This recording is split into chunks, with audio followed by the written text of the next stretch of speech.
get your seat. We're going to get started in just a minute or two.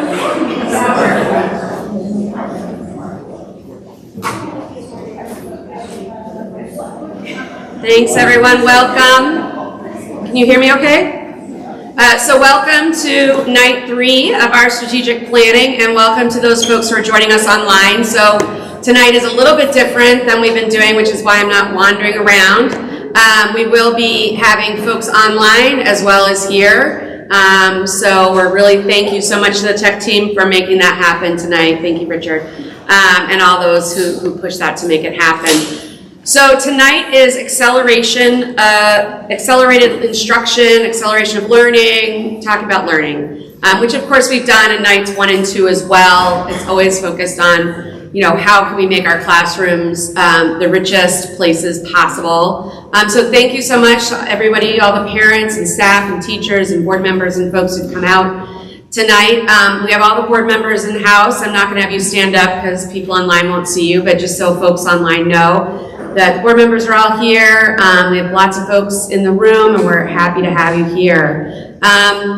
Tonight we'll be following a similar, we'll have Dr. Shelby Cosner will be leading us through our brainstorming. For those of you who are new, it's a really fun process actually, and you get a lot of rich discussion out of it. And each table will be having the same conversations around the same themes. So, at the end of the night, that basically means we have our online folks, and then we have 6 different tables here, all providing us with really rich content to go back and create this draft. And so we really appreciate you taking the time and coming out tonight, because we know that it's the end of the day, folks are tired, they want to be home, but we've provided you with lots of coffee and other caffeinated beverages and sugar, so you should be able to make it through the next 2 hours without any problems.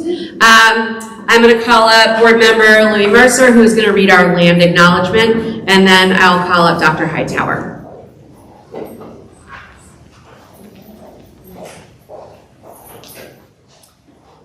At Skokie School District 73.5, we respectfully acknowledge that we are on the lands of the Sioux, Ho-Chunk, and Winnebago, Miami, Potawatomi, Peoria, and Kickapoo nations.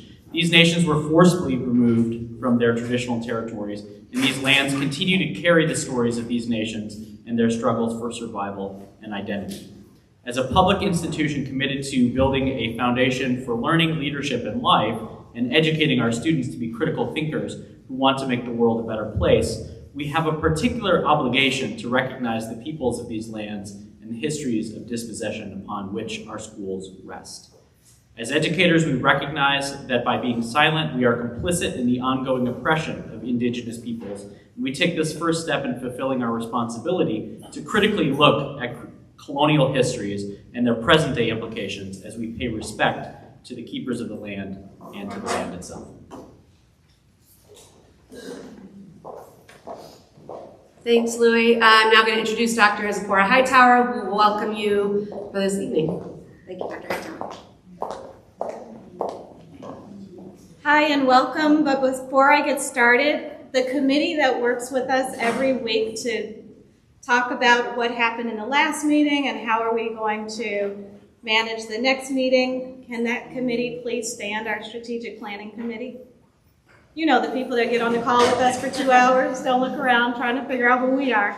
Thank you.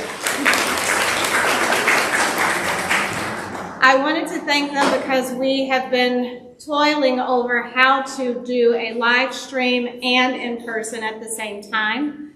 It was no easy feat. I do hope that the people that are on Zoom are able to truly engage and are able to give us the communication back to us through the design cycle that we've created.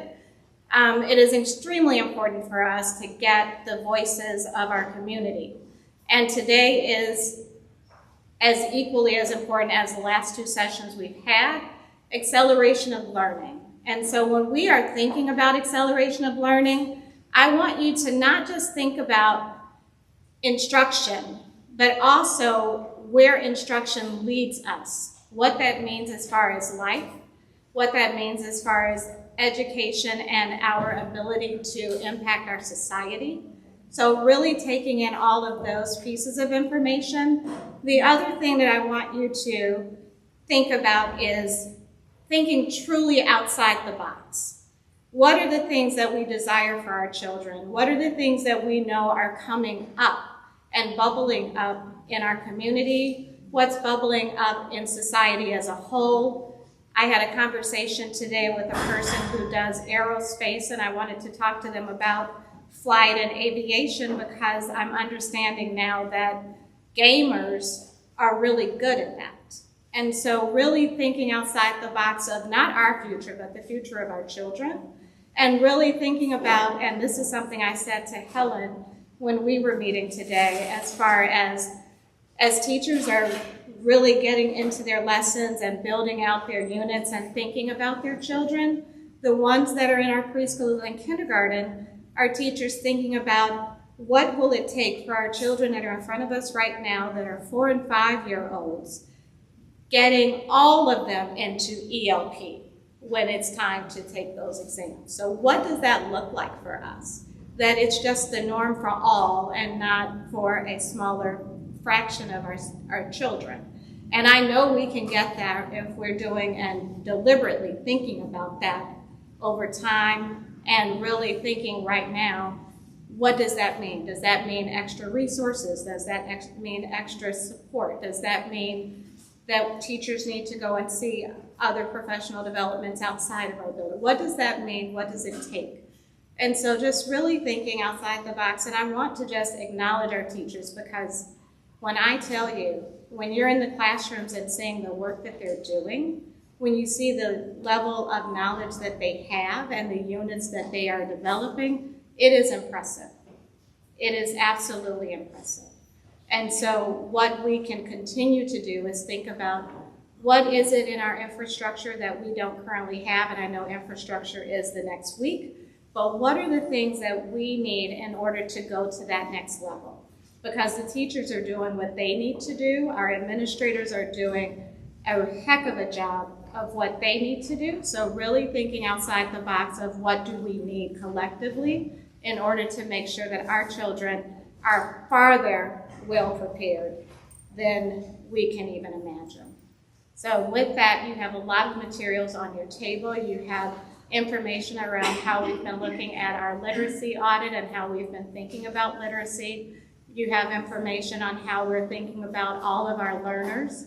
And so making sure that you are encompassing that information. And I do know that I think Shelby made an announcement that if there are pockets where we need more teachers at other tables, let's make sure that we are wrapping our arms around our family members and our community members that are here so that they understand what we are already doing so that we're not getting information that's already been done and actually sharing that information, because in this small district, we are doing a lot, and prior to me getting here, there was a lot that had already been done. And so I don't want people to assume that things aren't happening, so I want to make sure that we have a right collection of our teaching staff at the tables to be able to fill in some gaps for people, because you don't see everything that the teachers do on an everyday basis.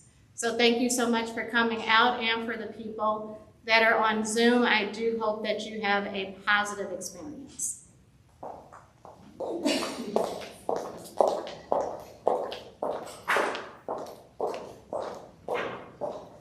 Good evening, everyone. So tonight is our third night in a 4-part community engagement series. I'm super excited to be here tonight, both with our in-person crowd, and we've got a packed house here tonight, plus everybody we have on live stream. Let me get us started by helping us to set the stage for our work tonight. Our work tonight will mirror the sessions that we followed the last two for anyone in the room that has been with us for all 3 activities. You can see our preview of how we're going to use our time. I will make micro adjustments along the way with the time and be calling that out as we go. But you're going to see we're going to begin with an introduction where I'll be setting the stage for our work together. We have 3 questions that we're going to be considering. I'll tee up each question individually, and then we'll begin working on it. And we'll come back together for a closing discussion for about 10 minutes. So as we begin, remember that we had 5 focal areas. 5 focal areas. Tonight we're in the third of the 5 focal areas, acceleration of learning. And we can think about it both as acceleration of instruction and acceleration of student learning. We're going to be diving into this deeply through a set of questions tonight and through consideration of materials that you have. Now, as background, for everybody on live stream, you have the ability to access all of the tabletop documents that the people in the room have on their tables by going to the district website. If you're at SD73.5.org, you'll see a red banner along the top of that website, and by clicking on that website, you'll be taken to the strategic planning homepage that has all of the documents that we're calling background or tabletop documents. Those are ones we'll refer to as we're working through our 3 questions tonight. So as an overview, when you're looking at this graphic, you can begin to think about this phase of our work. 4 large community engagement events. We're at the 3rd event. We're looking at acceleration of instruction and student learning tonight, and we're doing so both with an in-person crowd and our group that is being live streamed in. You'll see on this slide that we have 1 additional community engagement event next week. Next week, we plan to do the same format that we're doing tonight, which is host an in-person segment and a live stream segment. You can see as we're thinking about this work, it really begins by thinking about the mission, the vision, and the beliefs that anchor your community and your district. And using that, we generate a lot of ideas from as many people as possible, as many families, as many parents, as many teachers as possible, that will inform work that happens in each 4 areas. As you drive your way up in the pillars, you'll see that we start with generating ideas, but we move to actually creating strategic objectives. Our goal is, when we move to a second phase of work that we talk about at the end of the night, a team of people will be working to take all the rich ideas that are generated through the community engagement events and through surveys to develop strategic objectives, to think about how those objectives are measured, and to identify and design the strategies that will allow your district to move forward in those strategic objective areas. So, the background documents that are located on the district website and that are placed on the table are the following set. For those of you who have been with us for 3 events, that this is the 3rd, you'll see that we've added 1 new one, and that's a document that's more specific to accelerated learning. Now, these are the documents that you'll be wanting to look at as we entertain the 3 question sets. Before we begin, particularly for those of you who are in our in-person audience, we want to set the stage for having really vibrant conversations at your table. And to begin, it's important for me to share with everybody, our goal is to create a safe space for every voice to be heard. We want to ensure that at each table, all ideas are shared, all voices are heard, all perspectives are heard. To do that, there's some things that we want everybody to pay attention to. We want you to seek out thoughts and insights evenly across the table. Really pay attention to the dynamics of the conversation to prevent 1 or 2 individuals from dominating conversation and pushing other voices to the margins. Be an active listener. So really pay attention to what others at your table are saying to you, and think about whether everybody has been heard. We want you to be curious. We want you to be reflective as you're thinking about what you're hearing from others. We're wanting you always to engage in respectful ways with those that are at your table. Now, as we begin, we'll want to make sure that every group here in person works from a flip chart. You can see that chart next to you. We'll want to make sure that everybody at your table has their name represented on that chart so we know the contributors. I want to share a few details for those in person. We are capturing photos for those of you who are coming into this as your first community engagement event. Primarily, these photos are used on the strategic planning website to capture examples of the collaboration and work. They're not intended to zoom in on somebody in a close-up. But if anybody in the room feels uncomfortable having their image taken and displayed on a district webpage, please let any of us know, particularly Ruth with the camera, and we will make sure to exclude you from the photos. Now, for those of you that are in tabletop conversations here, I'm going to let you know about your introductory activity.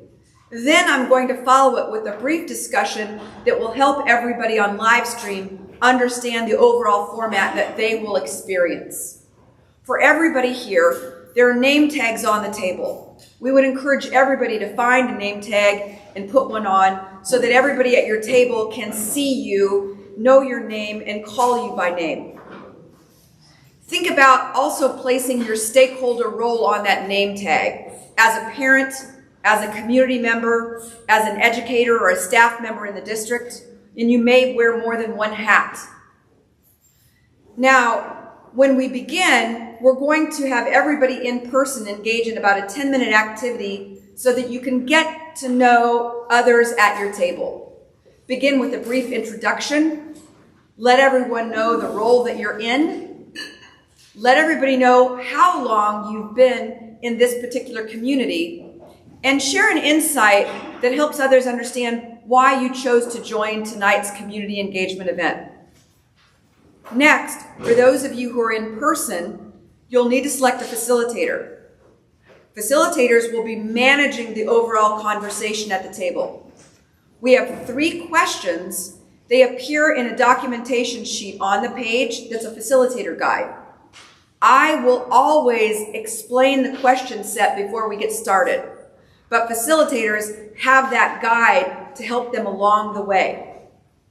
You'll also want to choose a person who's a documenter, who's moving to the chart and recording your comments and ideas along the way. I will be keeping time, and I will call out time for those who are in the room, but you may also want to have somebody at your table who is a part of that role.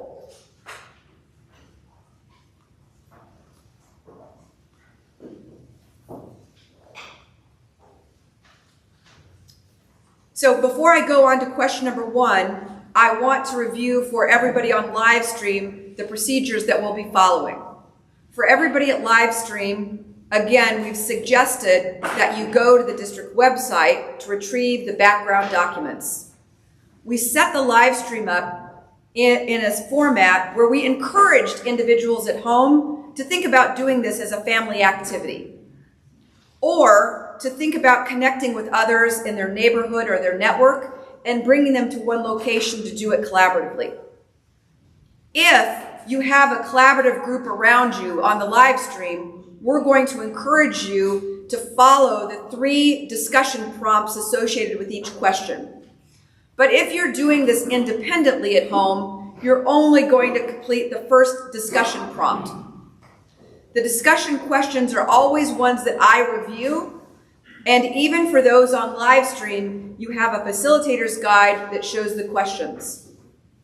For everybody at home, on the strategic planning website, you will click on a link to get the form for adding or entering your information.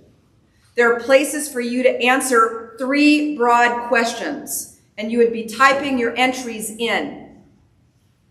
In each one of the questions, I will introduce the question thoroughly, and I will allow everybody, both those at home and those here, to understand our time amount. Once I've given the time amount and we begin working, everybody here will work collaboratively. Probably many at home will be working independently. They will not hear the conversations at the table. They'll have a screen that will go to one screen while they're working independently at home.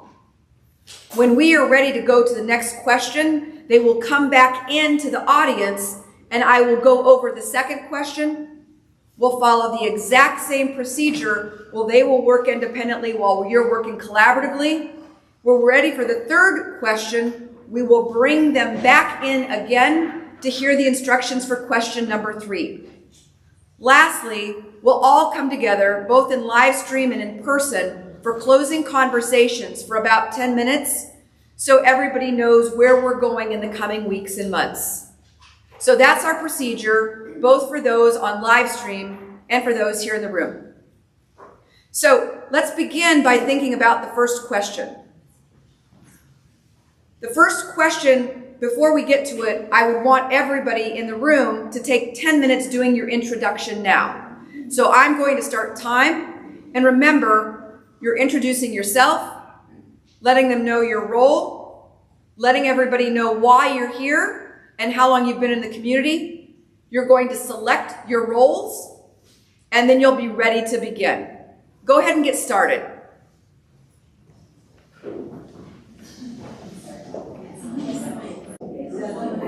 All right. So our first question will have 3 processes that we follow for everybody that's working in a group here in person. For everybody at home, you'll be paying most attention to this first prompt of the 3, and you'll be providing your responses in the entry form to this very first element of question number 1. But I'll preview all 3 elements so that we're all aware of them. Each one of the questions begins with an individual reflection, where we're wanting you to think very personally so that you're prepared to share your ideas and voices. In this very first question, we're looking at the following.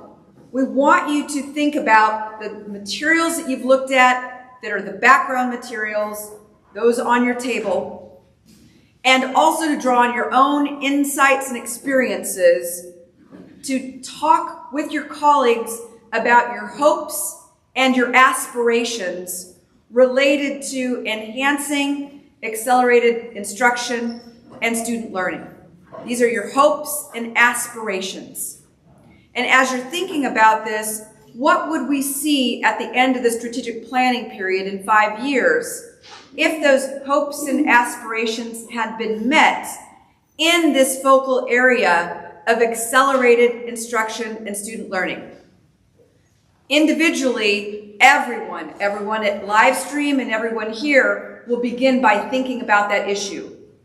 Everyone at live stream will be responding on the intake form to that first question. For everyone in person, we're wanting you to think about the following as well. Once you've thought individually, we want you to go through 2 rounds of a group process. The first round, every person at your table will be sharing their hopes and aspirations. Others at the table will be asking clarifying questions or questions to better elaborate and more fully get a complete thought from that person that everybody can appreciate. Once you've done that, you want to think about, do you have clarifying questions? Can you build on anybody's idea to enhance or extend it? After you've done that, your second group process will be to look at the constellation of ideas that have been surfaced, to think about where you have similarities that can be grouped together so that you can develop a list that's one set of aspirations and hopes where similar ideas have been grouped and potentially renamed so that we can understand those hopes and aspirations as a broader category. So everyone in person, 3 elements.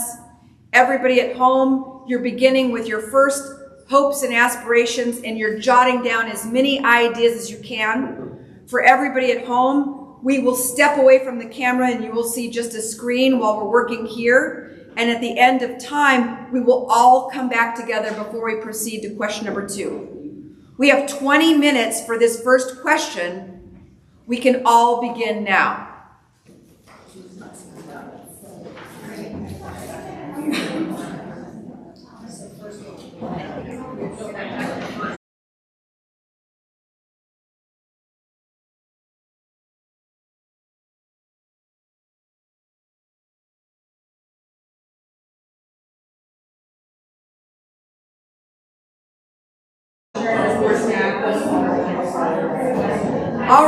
let's get that last thought down. We'll go ahead and bring our live stream audience back in.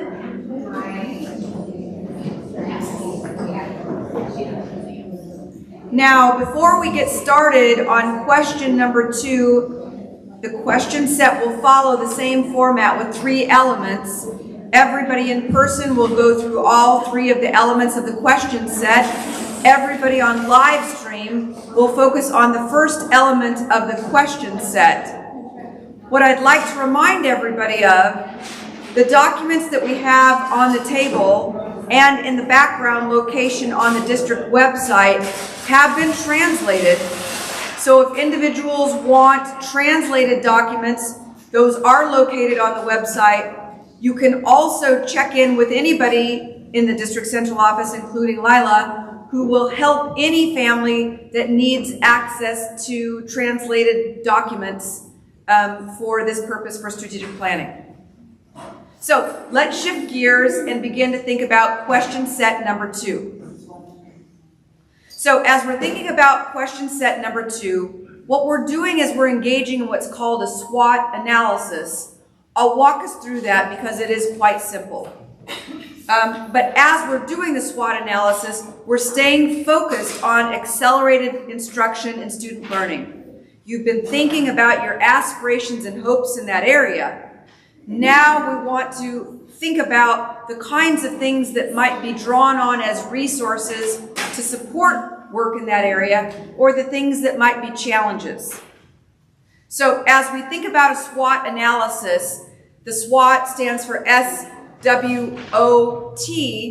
where the S relates to strengths that we can draw on.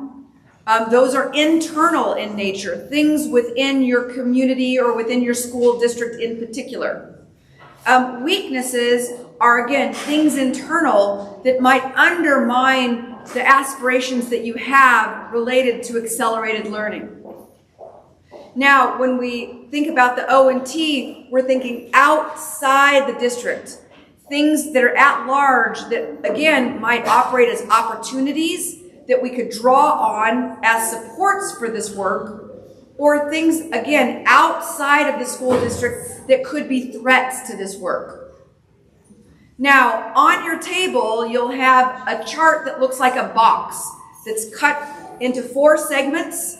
Everyone on your table should take that handout that looks like a box with 4 quadrants. We'll be using that sheet to complete the SWOT analysis. So find that on your table. Make sure everyone on your table has a copy of that for their individual reflection. And again, SWOT, the S and the W are internal. The O and the T are external. And if anyone has difficulty thinking about what might live in a particular area, you're going to let me know as a lifeline, and I'll come and share some suggestions or ideas. We're trying to understand things that we might be able to draw on that would help our work, or things that we need to be aware of that could undermine the work that we want to do in this area. So, strengths, upper left, weaknesses, upper right, opportunities, lower left, threats, lower right. Our question will follow the same process. After you've individually reflected and placed those notes in the right part of the box, you'll come together for 2 rounds where you're asking individuals to clarify or to elaborate anything they had on their chart, and ultimately where you're trying to expand on ideas that have been surfaced, combine and recategorize ideas that are similar, so we have one chart that we can work with from your table at the end. Again, everybody at home, you'll be working to generate your own ideas for each of the 4 areas and entering those into the document at home. Great. For this question set, we have 25 minutes, so go ahead and begin.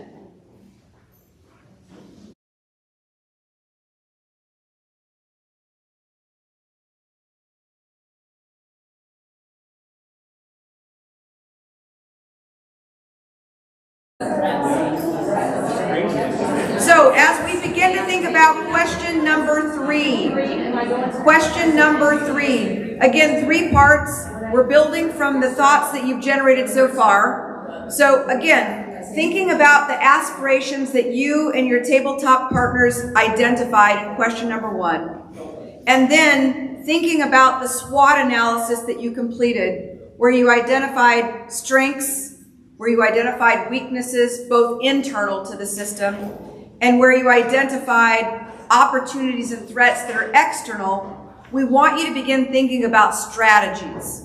And when I use that word strategy, I'm thinking about very clear actions that would propel your school district forward over the next 5 years in a way that would help you to realize the aspirations that you identified.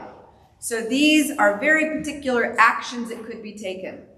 Now, some of these actions might really draw on some of the strengths or opportunities. Some of the strategies might try to mitigate or address some of the weaknesses or threats. For everybody here in the room, you're going to begin by individually thinking about the strategies. For everybody on live stream, you'll think about the strategies individually.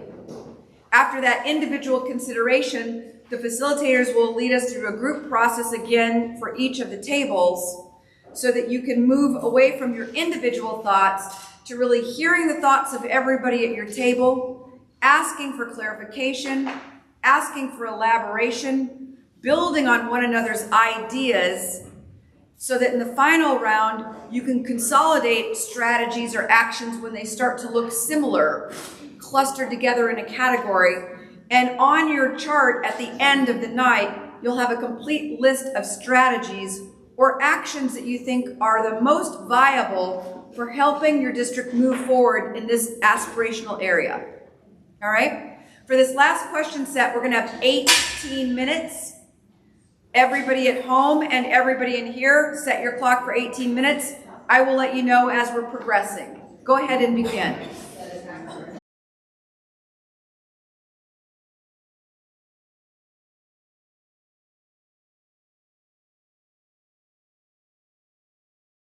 Question sets just as we have in the room. For our last 5 to 6 minutes, I'd like to help everybody understand the road ahead of us, how we proceed following tonight, so you have a good sense of how the process will unfold. I also want to make sure that everybody understands how we will be communicating so that you can remain updated on the work and how it unfolds. So we looked at this graphic as we started the night, and we're returning to it now. The very next session that we'll do next week will be looking at infrastructure and fiscal responsibility. That'll be our 4th of 4 community engagement events. We'll orchestrate that event in a format that's similar to tonight, with an in-person audience and a live stream audience at home. We'll have 3 questions. The questions, though, will examine the infrastructure and the district budget and fiscal responsibility. So the process, though, the next time we're together will look quite similar. Now, as we think about moving forward, we're really interested in making sure that we're hearing from as many people as possible. Part of the reason in adding a live stream component was to do that. But in addition to the live stream component, we are working on a survey that will be coming out soon to parents and guardians as well as staff. The survey mirrors the kinds of questions that have been asked across each of the 4 community engagement events. The great thing about the survey that will go out electronically is that if you have participated in one or more of the events, you can skip through those sections that you've already provided feedback to and hone in on the section of the survey on a night that you haven't participated. It also allows everyone, regardless of their level of participation in these events, to participate in going through survey questions and providing open-ended narrative responses. We're going to be also placing those surveys in several locations in the community so that individuals that come into those locations can receive a copy of the survey, complete it, and have them come back to us. For everybody that is interested in translation services, the survey is also being translated or interpreted. So that the families that need that survey in a different language have the ability to access that survey from that different language. So those are procedures we're using to gain more feedback in this early stage. Then what happens after that is a planning committee that will work very closely with the school board over a period of time between the end of November and early February. We're asking everybody in the room to think about whether or not you'd want to be considered to be a part of that process. It's a second phase of the process. What will happen will be all the feedback that's been compiled through the community engagement events and the surveys will be analyzed, and that group will be able to make meaning of all of those pieces of information. They'll also be looking at some key pieces of research in areas that relate to topics that have emerged through the community engagement. And from that, they will be working on developing very specific strategic objectives in each 4 areas, very specific goals that we'll be looking at to chart progress and to understand whether progress is being made, and a set of strategies that will enable work to move forward in those strategic areas. We're envisioning about 3 sessions of work. A first session that orients the people on that planning committee to all the things that they're going to be making meaning of. And then individuals are going to go away, do some reading, look over some data, and there'll be 2 larger meaning-making sessions and actually planning sessions, again with board members and individuals that have participated in community engagement. If you are interested in being considered for that second phase of work, you're going to come up and see Alex. You'll take your name and your number. Ultimately, across all the community engagement events, 4 of them, we're assembling lists of individuals that would be interested. When we're beginning to populate that planning team, we are working to create a representative group that includes stakeholders that are parents, that are community members, that are staff members, to work with the board.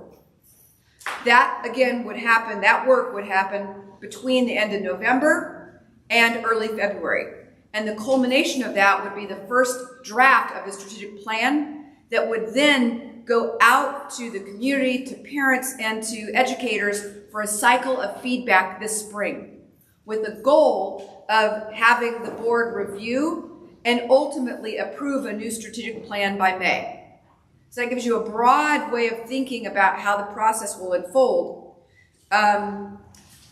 In terms of the timeline, again, all of these timeline dates appear on the district strategic planning webpage, so you can get a sense of the broad scope of work as it will unfold. But the most immediate work after next week's 4th community engagement will be people completing the survey and submitting that survey, populating the planning team, and beginning to engage that planning team. All communication about the process continues to be updated and uploaded to the strategic planning location on the website. And as I said earlier, if you go to SD73.5.org, you'll see a bright red banner near the top of that. And if you click there, it will take you to the strategic planning location where all the materials are assembled. So that helps you to understand the ongoing communication and the process as it will unfold. We're super excited that you've been with us tonight. You've shared 2+ hours of time with tabletop partners to really unearth a variety of great ideas. I went around the room and could hear really amazing conversations. What I know is there's just a great deal of excitement of being back together in person with people from your community. And so a part of that is something that I'm feeling in the room as well. On behalf of the district, I'd like to thank you for participating in tonight's event. If you are interested in being considered, please remember to see Alex. If you have any questions for any of us about the process or any thoughts or ideas that can enhance the process, by all means, we're here. Make sure you see us as you're leaving. Good night, everybody. Thank you.